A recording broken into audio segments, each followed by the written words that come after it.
What's up, CHFFL? Greetings from an overcast West Central Georgia. We're going to continue our pre-draft outlook series here today with Stan and Marty. All right, so first up is Stan, who had a 7-7 record in 2017. He came in third in scoring for the league as a whole and was probably pretty disappointed when he lost in the first round to, I believe, Grant.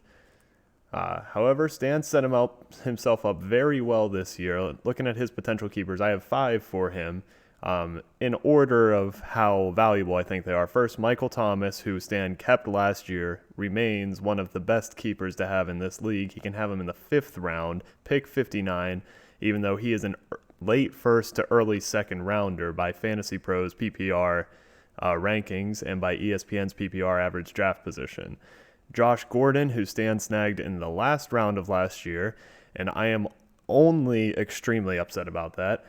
He can have him in the 13th round, pick 155 for a guy who's going in the early 4th and is ranked early 4th.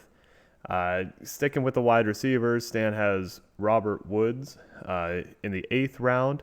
That would be pick 86. I have it starred because Stan is our 11th overall draftee, and 86 is the second pick of the 8th round. So, Stan, if you're going to keep Robert Woods or on the next page, Devin Funchess, I'd recommend trying to trade down in the 8th.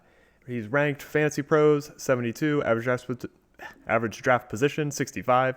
Very solid keeper to go with those other two. It is 3 wide receivers if he took his top 3, but I would keep for value, and if I'm Stan, I'm taking those 3 guys. A couple more options. Devin Funchess, just similar to Robert Woods, and maybe it's a watch the preseason and monitor their values kind of thing, but right now Woods has the edge.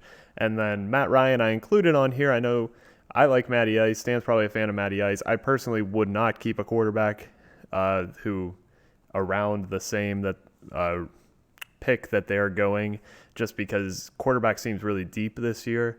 If I'm Stan, I'm taking these first 3. I'm taking Thomas, Gordon, and Woods, and I can just get running backs in the draft. It's not going to matter. Those are incredible keepers. Stan's draft board is untouched. He's pick overall 11 and didn't trade any draft picks to my knowledge. I give Stan an A. Stan is so far, I would put him even above Swan. And it's interesting to compare Stan to Swan because Swan got an A through the draft board mainly and having pretty good keeper options. Stan gets an A all for the keepers. If I'm Stan, I am willing to trade almost anything to move up in the first round to try and snag one of those top tier running backs because I have already a wide receiver 1 and a wide receiver 2, arguably 1, and a wide receiver 3, arguably 2. I'm going to trade as hard as I can to get up around 5 or 6 and snag one of the top tier running backs. Moving on now to Marty. Marty was kind of the bottom of the league in everything. 3-11 record, bottom of the league in scoring, and early in October, 2 of the first 3 trades our league had were Marty trading away his valuable players for draft picks this year. So he decided early he was going to be a seller, and let's see how it worked out for him. I have 2 potential keepers for Marty. Kenyon Drake, he can keep in the 8th, is great value. Marty has him at pick 95. Marty's the opposite of Stan, picking 2 overall, so his 8th pick is very late. Rank 42, average draft position 42, great value there. Chris Hogan in the 7th is about where he's going. I don't know if Marty will decide to keep Hogan or not.